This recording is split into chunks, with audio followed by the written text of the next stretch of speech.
welcome to another episode of Sonic Touch. We're here again, a pre-Christmas episode. Here is Gaz Williams, my co-host. In fact, I'll give him his lower third. Oh no, that's mine. There we go, Gaz. I'm Nick Batt, editor of SonicState.com.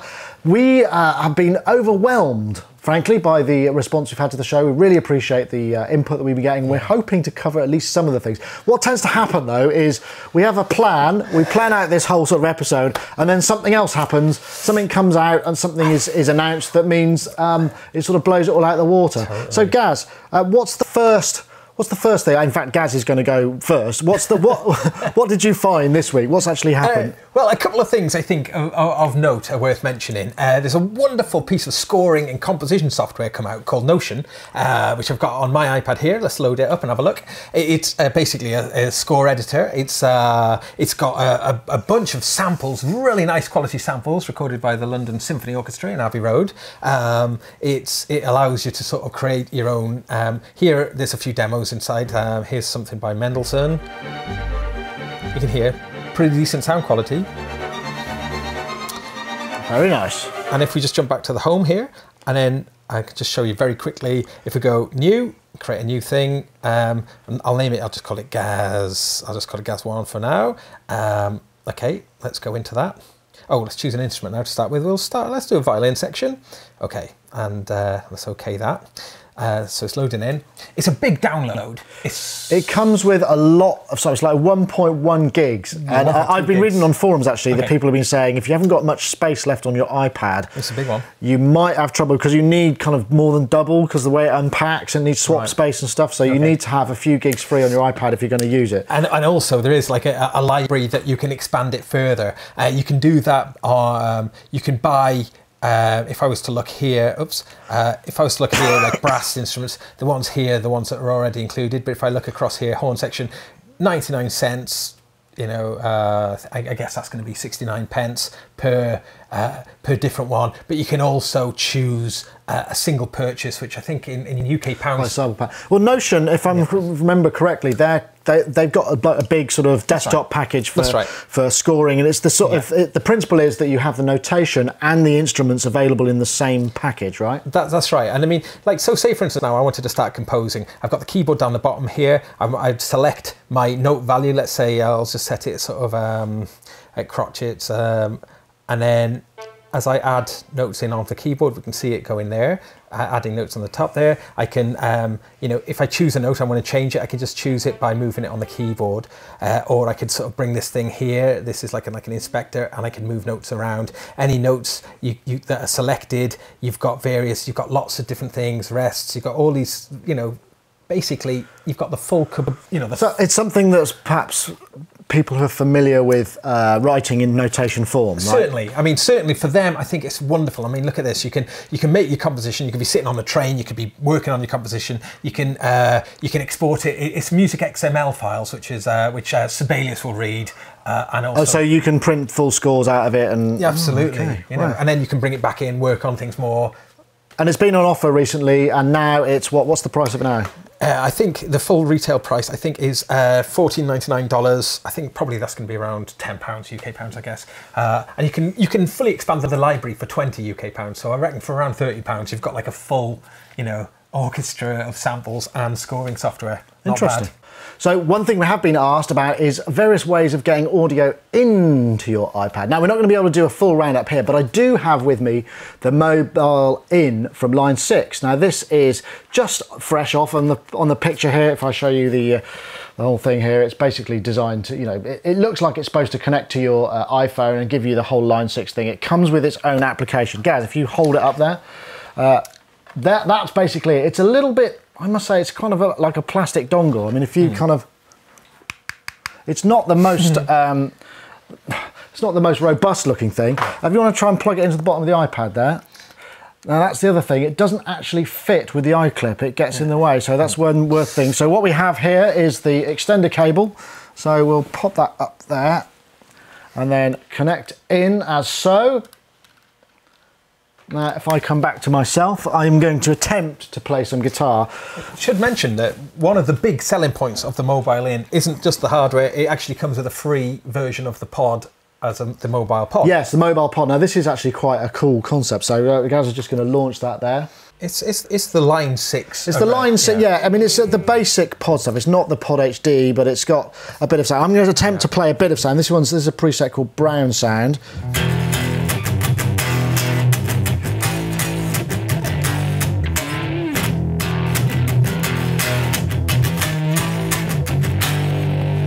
I'm not the guitarist in this particular partnership, as you can probably tell, but it's quite a cool application. It gives you quite a lot of tones. If I if I pop into the various presets, there's lots and lots and lots and lots of presets. If I now go back to the main page, we've got 8 slots for effects pedals. I can drop in any one of these effects pedals. It's the usual kind of thing, and then I can switch them in and out and all of that kind of stuff. Change the amp, change the cab, got access to dialing in the various settings and what have you. The names of these different ones will be very familiar to long-time pod users, and I think I recognise some of the presets as well. Because obviously they've got a long legacy to draw upon, haven't they? Sort of Line6 with being the first commercial company really to sort of no, that's true, they have. I mean, I think the one thing that is worth mentioning is it's also got a stereo line in. Oh, I'm having trouble muting myself at the same time. So if you want to hold that up there, there's also a stereo line in. We've got a 1/4 inch jack guitar input, which it does come with a lead from 1/4 inch to 1/8 inch, sorry, here. And then we've got the stereo line in here. And you can access that in stuff like GarageBand and what have you, but you will need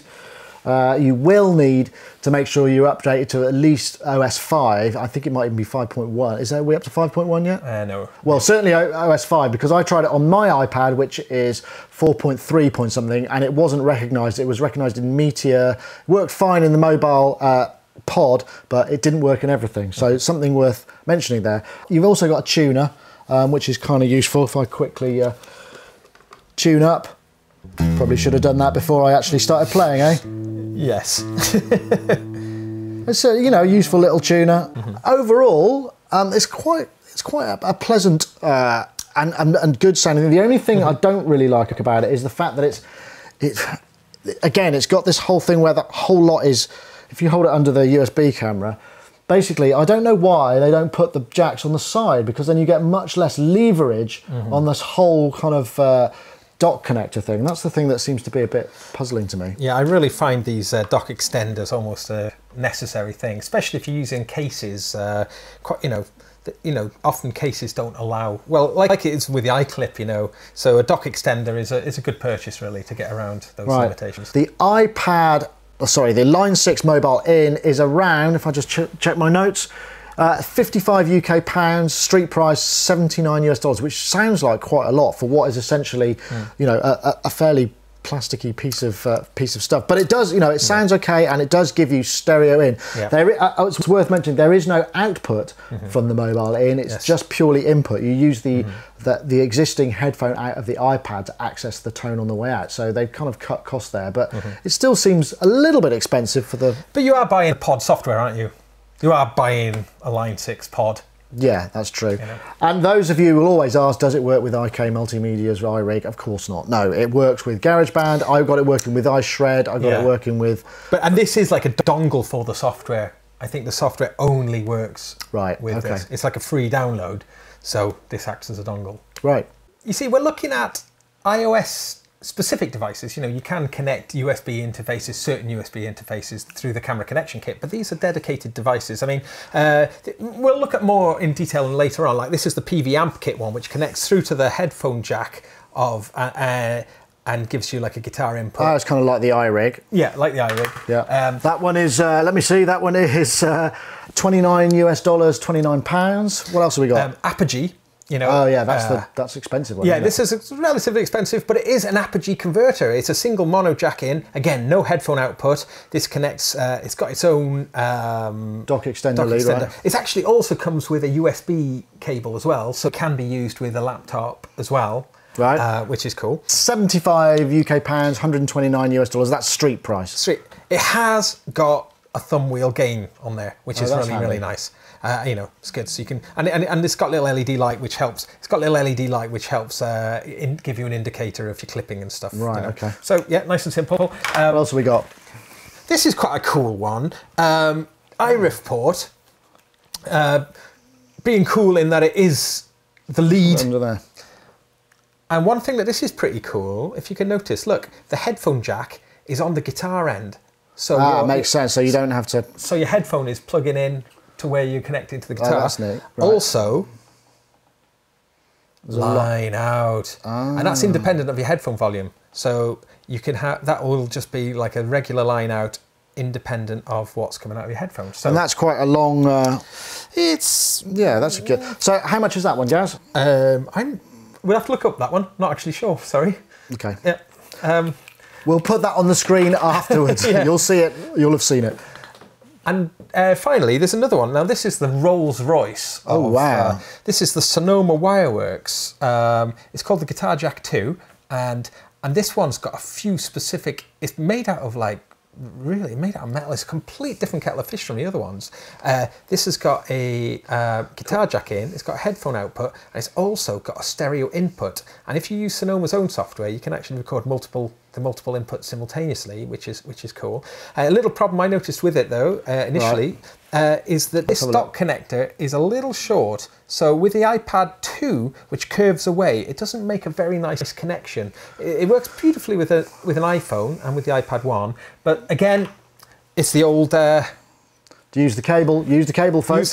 Use a cable, and I think they recommend using a cable on the website. And and then once it's with the cable, then it makes a nice, it makes a nice join there, and that's a really nice. The build quality of that is just beautiful. It is. Let me gorgeous. feel. I mean, that's solid, basically solid metal, and it sounds good. Yeah, it's great. The converters on this were designed by somebody who's famous for Universal Audio. Front end stuff. Front end stuff. So it's got good heritage. I should mention as well Apogee as well. Apogee, for those of you who don't know, is Apogee's a legendary company really for making converters, analog to digital. High quality converters. So for them to be making, even though that's the Apogee one's relatively expensive in a way, you're actually getting an Apogee converter there, which is superb. And I think Sonoma are kind of tackling them a little bit by going in. So the Sonoma Guitar Jack 2 is 149 UK pounds. It's a lot more expensive, but you can also get it for 149 US dollars. Those are street prices. So it's a different kettle of fish, but you can really feel the quality. What's that noise I hear, Gaz? That noise is Yamaha's wacky TNR-i, which TNR-i I should say, because that is a physical TNR-i. I think TNR-i, okay. Which is the iPad version of the Yamaha hardware sort of sequencer, odd. Yes, a very peculiar instrument. I reviewed it a long time ago. Caused a bit of a stir and was. I mean, I think it's fair to say it's one of the leading proponents of what I term plinky plonky music. It is, if you want, it is the ultimate plinky plonk device, I think. Well, let's have a look. What have we got here? So you've got like a matrix, 16 by 16, and you basically sort of, you add. If I just go to the layers here, you add things here into, and you can see it triggers. It deliberately doesn't have note names on there. It's trying to sort of get you to explore things by. It's a touch thing. It's a concept piece. I think it's fair to say. Yeah, it is. And there's some interesting ways of doing things. Like the bounce one is quite good fun. Bounce triggers sounds when they reach the bottom of the screen. So if you want it fast, just a quirky way of making beats. Quirky is what I would use, yes. It's been out for a while, but a really significant update has just come out for it, literally a few hours ago, really. And what that now enables it to do is it will play fair with you know, for instance, it supports whist, which we covered in the last episode. Okay, so that's good. So we can play with the IK oscillator. Yeah, you can sync those together, which could be a lot of fun. It also allows you to bring in user samples, which I know a lot of users are really craving that for. Was available in the original TNR-i. It was an awfully convoluted affair. It's pretty convoluted on here, to be honest. Ah, okay. Yeah, you know, you have to go through a lot. You know, if you were to go into the menu, preference menu, user voice settings, user 1, and then you've got like 16 slots then that you can sample into. So you've basically got 3 instruments. Each instrument could have 16 samples of up to 5 seconds long. Yeah, sort of more useful for drum hits and things rather than loops, right? Yeah, definitely. But, you know, increases TNR-i's usefulness. Also, TNR-i now supports like kind of audio mix downs, and also you can use Twitter for a quite interesting feature. TNR-i has got like a multiplayer mode. It connects to the game center, which you normally expect for games and stuff. And then, because like TNR-i gives you 16 layers, each layer being like a different sort of sequence of path. And then when you play in a multiplayer, you divide up the layers between the multiplayers. Now this could be people all over the world.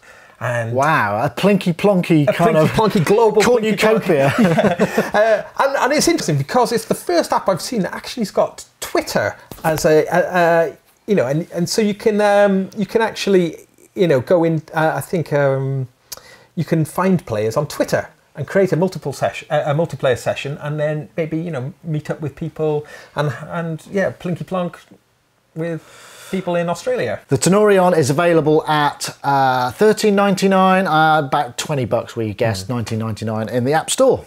We've been asked to show the Ad-Hoc network in a bit more detail. Now, just briefly to mention, the Ad-Hoc network is, rather than using your household's Wi-Fi network, you create a specific Wi-Fi network between, say, like your iPad and your computer. We're going to use a Mac to demonstrate this, which is actually very easy to set up. So the reason that you do want to create an Ad-Hoc network is because you get a much lower latency network connection, which is great for real-time stuff like music and MIDI control. So let's check my Mac here. Turn my AirPort on.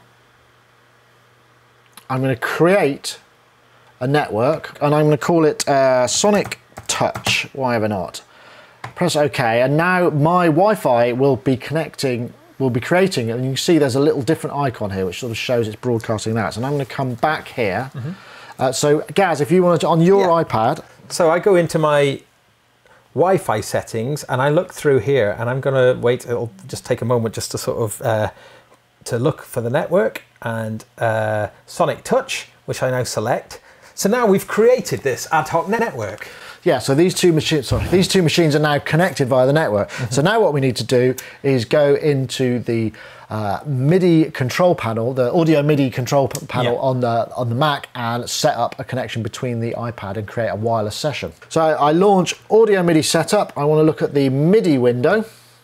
I click on Network, double click, and then I've got a session here because I've got Ableton Live open. And now I'm looking, I can see Gaz's iPad is there. So I'm going to click on that and I'm going to click Connect. So now I've got a participant of that session is connected. So now I'm going to Ableton Live. I've got Simplant working. I'm just going to show you how this is set up as well. So I've connected the network session. You can see here I'm connecting to track and remote on the input.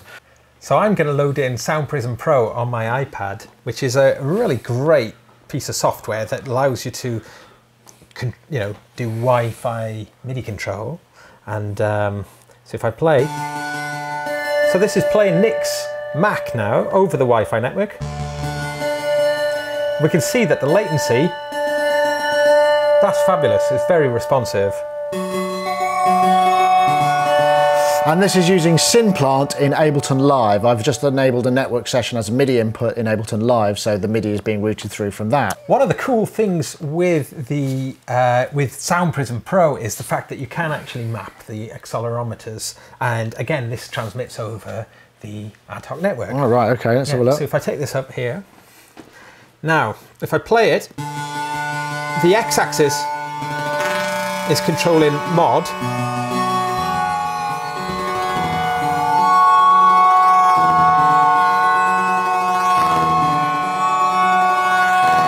And the y-axis is controlling volume.